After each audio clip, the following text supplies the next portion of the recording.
तो जैसा कि आप सभी जानते हैं कि नीट 2025 एग्ज़ाम अभी ख़त्म हो गया है। तो मैं भी एक फ्रेशर हूँ, अभी फर्स्ट अटेम्प्ट दे के आई हूँ अभी घर। और थोड़ी देर सोच रही थी कि थोड़े समय के लिए आपसे बात कर लूँ। तो वैसे कुछ अच्छा नहीं होने वाला है, लेकिन वो दिल को जो घबराहट आ रही थी, सोची कि थोड़ा आपसे शेयर कर लूँ तो काश थोड़ा अच्छा लगेगा। तो नीट का एक्सपीरियंस के बारे में क्या ही बताऊँ, आप सभी के साथ जो भी हुआ है मेरे साथ तो और भी बदतर हुआ है। छोड़ो, वो तो एक ट्रॉमाटाइज्ड वाला फीलिंग अभी भी मेरे साथ हो ही रहा है। रात के सोने से पहले उसी सेंटर के बारे में सोच के सो रही हूँ जो सेंटर पर मैंने एग्ज़ाम देने के लिए गई थी। वही फेस, वही सारा कुछ, वो सेंटर, वो डेज, वो पेन, वो एमआर, सारा कुछ याद आ जा रहा है। और सबसे बड़ा दुख भरी बात ये है कि एक सेंटर का इंसिडेंट बता रही हूँ कि जब मेरा केबी आया था सेंटर भुवनेश्वर पे ही, और जब मतलब एग्ज़ाम का टाइम का पहले मतलब मैं 12 बजे एंट्री की थी। तो उसके पहले जब पापा को पैर छूने के लिए मैं गई थी, पापा बहुत खुश थे। और खुशी एक नॉर्मल सी बात हो गई थी क्योंकि मेरा मॉक्स में बहुत ही अच्छा स्कोर आ रहा था।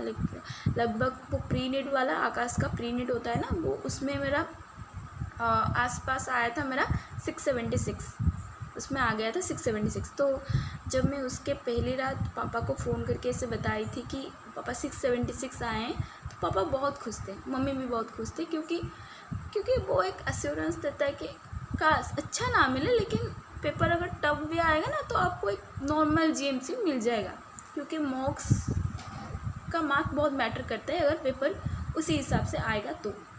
और मेरा ये भी एक्सपेक्टेशन था कि चलो पेपर मान लो टफ भी आएगा तो मेरा घट के भी कितना आएगा, 650। और हमारे जो केमिस्ट्री के सर थे वो बोल रहे थे कि ऐसा मतलब प्रे करके चलो कि पेपर टफ आएगा तो तुम्हारे लिए अच्छा है, क्योंकि तुम लोग अच्छे बच्चे हो। ऐसे मतलब 23 लाख बच्चों में से तो ऐसा नहीं है कि सारा बच्चा अच्छे से प्रिपेयर होकर नीट देता है ना। तो अगर पेपर इजी आएगा ना तो वो सब चांस को हाथ में ले जाएंगे। तो तुम प्रे करके चलो कि पेपर टफ आए तो तुम्हारे लिए अच्छा होगा। और मैं भी ये प्रे कर रही थी कि पेपर टफ ही आने दो, लेकिन मैं ये नहीं जानती थी कि पेपर टफ आएगा तो वो मैनेजेबल नहीं हो पाएगा मेरे से, क्योंकि मेरा ये फर्स्ट कॉम्पिटिटिव एग्ज़ाम था। और मुझे पता नहीं था कि क्लासरूम वाले टेस्ट और कॉम्पिटिटिव एग्ज़ाम में तुम जितना ईजी कर लो पेपर, वो माहौल ही ऐसा हो जाता है कि इजी पेपर भी तुम्हारे दिमाग में वैसा माइंडसेट करके जाएगा कि यार ये क्वेश्चन तो नहीं आ रहे, तो दोबारा वो करने से भी नहीं होगा। ये रहा इजी पेपर वाला सिचुएशन। और इस बार जो सिचुएशन हुआ था मतलब बहुत ही पेपर, फिजिक्स तो भाई क्या ही मैं बोलूँ, पूरा फिजिक्स मतलब मेरा 1 घंटा 20 मिनट फिजिक्स में ही चला गया। और जब मैं OMR भर रही थी तो काउंट करने से मेरा 21 ही हो रहा था कि मैंने सोचा कि क्या मुझे फिजिक्स कुछ नहीं आ रहा है, इतना सारा मैं मतलब स्किप करके गई हूँ कि कुछ नहीं आ रहा है। और टाइम भी बहुत कम है, मतलब क्या ही बोलूँ, मैं स्टार्टिंग से बोलती हूँ। ये रहा बीच का सिचुएशन। जब मैं पापा के पैर छूने के बाद जब उनका शक्ल देख के गई थी तो वो बहुत ही खुश थे, वो भी एक्सपेक्ट करके चल रहे थे कि मेरा इस साल लीड हो जाएगा। उसके बाद जब मैं सेंटर में पहुंची, बायोलॉजी का क्वेश्चन अच्छा था, अच्छा मतलब इन द सेंस कि इतना भी टफ नहीं आया था। वो मैं मानती हूँ कि लेंदी आया था, बहुत स्टेटमेंट वाला आया था, लेकिन मैंने बहुत छोड़ा। लेकिन मैंने कुछ बाद में करने के लिए भी रखे थे कि अगर टाइम हो जाएगा, अगर फिजिक्स केमिस्ट्री का अभी क्वेश्चन अच्छा आए तो मैं बाद में कर लूँगी उसको। तो बहुत कुछ क्वेश्चन छोड़ भी दिए थे, वो रिडक्शनिस्ट बायोलॉजी वो तो कुछ नहीं आ रहा था तो मैंने स्किप कर दिया, मतलब छोड़ दिया।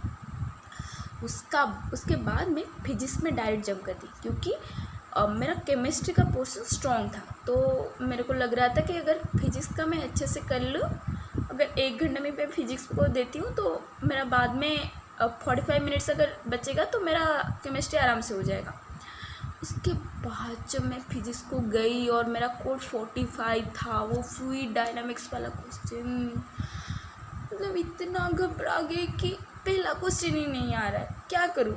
सेकंड को गई, सेकंड भी नहीं आ रहा है। थर्ड को गई, थर्ड भी नहीं आ रहा है। पेपर में एक मतलब फर्स्ट पेज में मेरा कुछ नहीं आ रहा था। Imagine, can you just imagine. मेरा इतना हाल घबरा गया था कि मुझे बायो का पेपर देख के लग रहा था कि अच्छा है, हो जाएगा, ठीक ठाक है। ये फिजिक्स का क्वेश्चन जब मैं कर रही थी ना, इससे मैं 5 क्वेश्चन स्किप करके 1 कर पाई, उसके बाद 7 क्वेश्चन स्किप करके 1 कर पाई। मतलब इतना रोना आ रहा था मुझे, मैं क्या ही बताऊँ इतना। उसके बाद जब मैं फिजिक्स से करती गई और जब टाइम देखी तो 1 घंटा 15 मिनट मेरा फिजिक्स में ही गया था। उसके बाद इन्विजिलेटर, ये करो वो करो, इतना सारा पैनिक सिचुएशन। और फिजिक्स को देखकर मेरा हालत इतना घबरा गई थी, मैं इतना घबरा गई थी, मेरे पास मेरा हार्ट बीट भी तेज़ हो गई थी। उसके बाद इतना मतलब रोना आया, मैं क्या ही करूँ। उसके बाद मेरे पास टाइम बिल्कुल भी नहीं था, बिल्कुल भी नहीं। उसके बाद जब मैं केमिस्ट्री में आई तो एग्जामिनर ने बोल दिया और 25 मिनट से जल्दी भरो।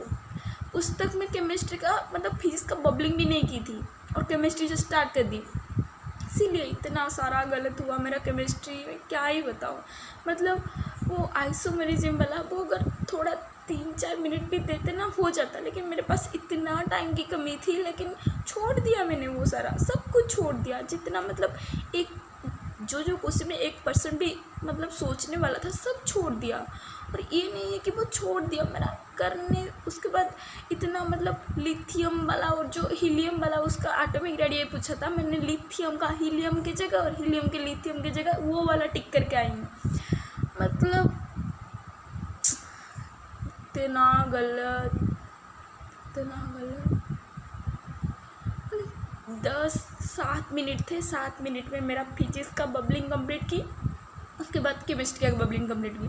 मतलब इतना ज़्यादा पैनिक हो गई। तब एग्जामिनर्स इन्विजिलेटर जब आए मतलब OMR करेक्ट करने के लिए, मेरा हालत इतना, मेरा पैर और हाथ काँप रहा था, इतना ज़्यादा मैं नर्वस हो गई थी कि इसीलिए मेरा केमिस्ट्री भी डूब गया, फिजिक्स के वजह से ही डूब गया।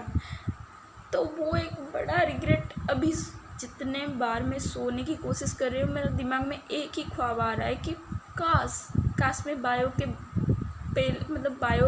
के बाद मैं केमिस्ट्री कर लेती तो और 20-25 मार्क मेरे बढ़ जाते।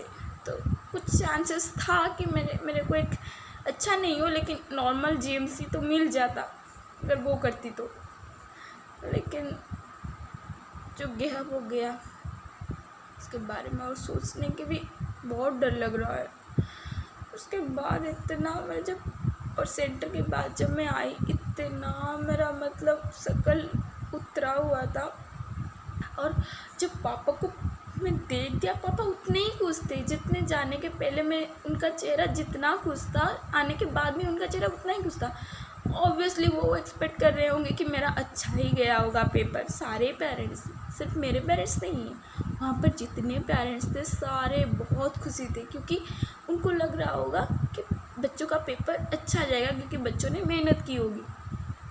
लेकिन पापा मेरा चेहरा देखकर और कुछ नहीं बोले, कुछ नहीं। और जब मैं रोने जा रही थी, पापा बोले कि यहाँ तो कोई नहीं रो रहा है, तो क्या तेरा सिर्फ अकेला ही खराब गया है? मैंने बोले नहीं, मेरा कैसे अकेला खराब कैसे जा सकता है? पापा बोले कोई तो नहीं रो रहा, तुम क्यों रो रहे हो? और तुम मेहनत करके रो रहे हो, बाकी तो कोई नहीं रो रहा, सब हंस रहे हैं।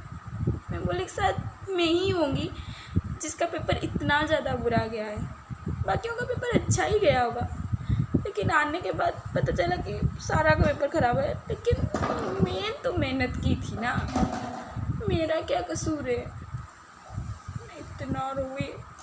उसके बाद जब घर आई, मम्मी भी वही सेम ही पूछी कि पेपर कैसा गया। मैं और बताने वाला सिचुएशन भी नहीं था।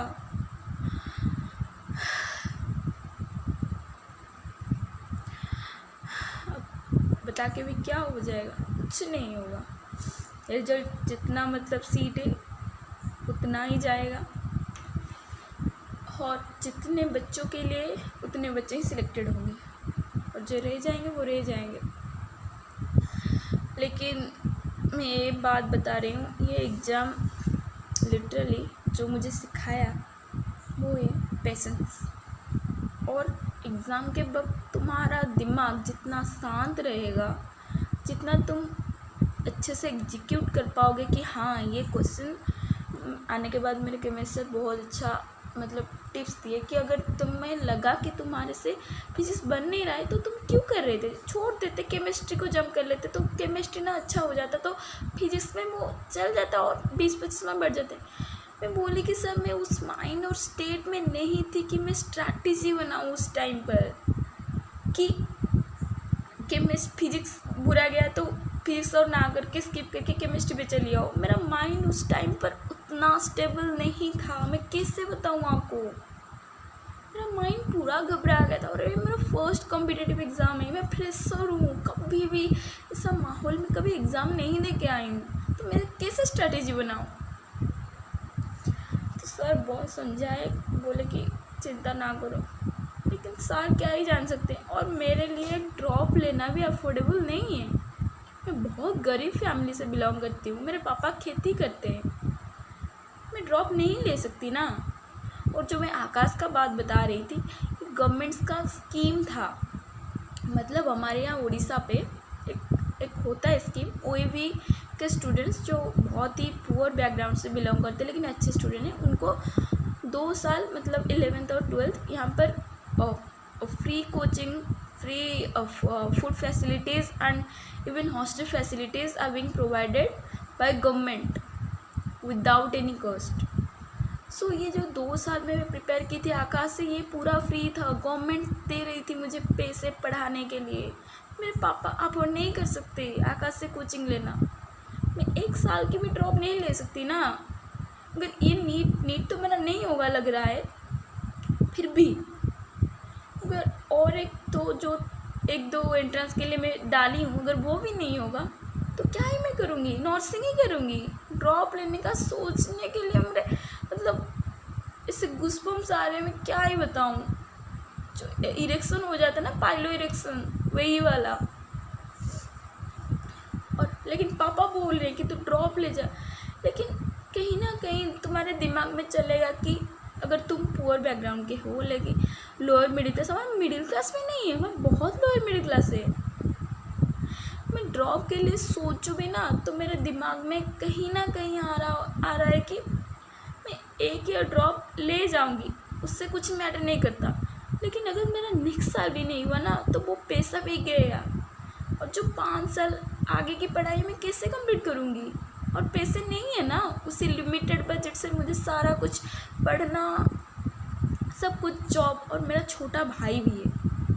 मेरे जैसे बहुत सारे बच्चे जो देख रहे हैं उनका सिचुएशन भी बहुत सिमिलर ही होगा, तो उनके ऊपर बीत रहा होगा कि मेरे टीचर तो ऐसे ही बोल देते हैं, मतलब मेरे टीचर बहुत कोऑपरेटिव है, बहुत समझाते हैं, लेकिन कोई ना कोई तो ऐसे ही बोल देता है कि तुम तो फ्रेशर हो, ड्रॉपर के बारे में थोड़ा सोचो। अरे भाई ड्रॉपर भी, मतलब मैं समझ रही हूँ ड्रॉपर भी उनका हालत हमसे बदतर ही होगा, लेकिन मेरा हालत उनसे इतना ज़्यादा भी अच्छा नहीं है। मेरे पापा ड्रॉप के लिए अफोर्ड ही नहीं कर सकते, और अफोर्ड भी कर ले तो मैं ड्रॉप लेने का सोच भी नहीं सकती, क्योंकि अगर मेरा नहीं हुआ तो वो 1 लाख भी नहीं है, 1.5 लाख रुपए वो गया वेस्ट। तो ड्रॉप पर सारा का सिचुएशन तो हम एक ही नहीं बोल पाएंगे ना कि सारे के पापा अच्छे कमा लेते हैं, अच्छे से उनको ड्रॉप के लिए अलाउ कर देंगे। हमारे पेरेंट्स भी अलाउ करते हैं ड्रॉप लेने, हम नहीं सोच सकते ना। छोड़ो, जो गया सो गया, क्या ही उसके बारे में बोल सकते हैं।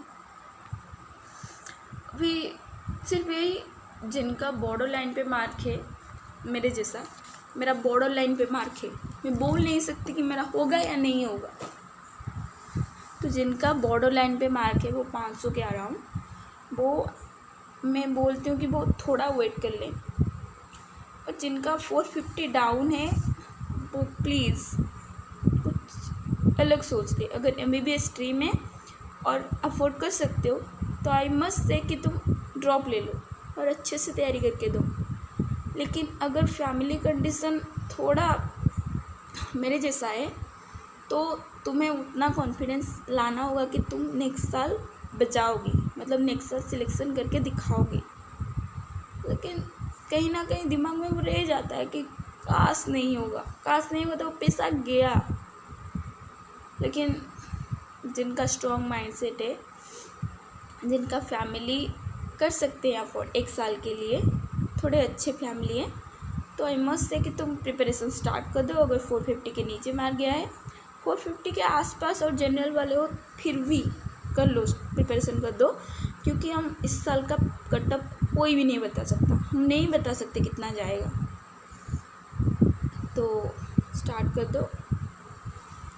और बाकियों को यही बोलना चाहूँगी कि सारे बोलते हैं कि तुम क्विट मत करना, ये नहीं करना, वो नहीं करना, वॉरियर हो, कुछ भी बोल देते। लेकिन हमारे सिचुएशन पे तो हम ही जानते हैं, हम ऐसा लगता है कि लूजर जैसा फील होता है। लेकिन फिर भी छोड़ो भाई, हम लूजर तो नहीं हो सकते, क्योंकि लूजर सोचेंगे तो कुछ नहीं होगा। मैं भी यही बोलूँगा, आपके जैसा ही हालत में मैं भी हूँ, यही बोलूँगी कि डीमोटिवेटेड फील अभी नहीं करने का टाइम है। थोड़ा अपने आप को संभालो, अच्छे से थोड़ा फ्रेश हो जाओ, माइंड को अच्छे से रिबिल्ड करो कि क्या मैं ड्रॉप ले सकती हूँ, क्या मुझे लेना चाहिए। और ज़्यादा नंबर का अटेम्प्ट हो चुका है तो मैं बोलना चाहूँगी कि MBBS अल्टीमेट नहीं है सोर्स, मतलब इनकम का। जिनका सपना है, आई मस्ट से कि तुम अगर कर सकते तो करो। लेकिन बाकियों का जिनका ज़्यादा ड्रॉप हो गया है, अभी लग रहा है होगा नहीं होगा, अगले साल भी होगा नहीं होगा, तो उनको मैं बोलूँगी कि अलग भी बहुत सारे लाइन हैं और तुम्हारे अंदर बहुत पोटेंशियल है, तुम कर सकते हो। बस यही मान के चलो। मैं तो तुम्हारे ही साल का हूँगा, थोड़ा छोटा हो सकती हूँ, छोटी हो सकती हूँ, लेकिन आसपास की एज की होगी। तो यही मान के चलो कि तुम्हारे अंदर बहुत पोटेंशियल है, बहुत अच्छा कर सकते हो। ये बोलने से मेरे में भी थोड़ा आता है वो, मतलब थोड़ा मैं इंस्पायर होती हूँ कि हाँ मैं भी बोल रही हूँ तो मुझे भी होना पड़ेगा। तो बिल्कुल भी होप मत हराओ, कर सकते हो। तो थोड़ा रिलैक्स लग रही है, रिलैक्स फील हो रहा है। और जो बात करनी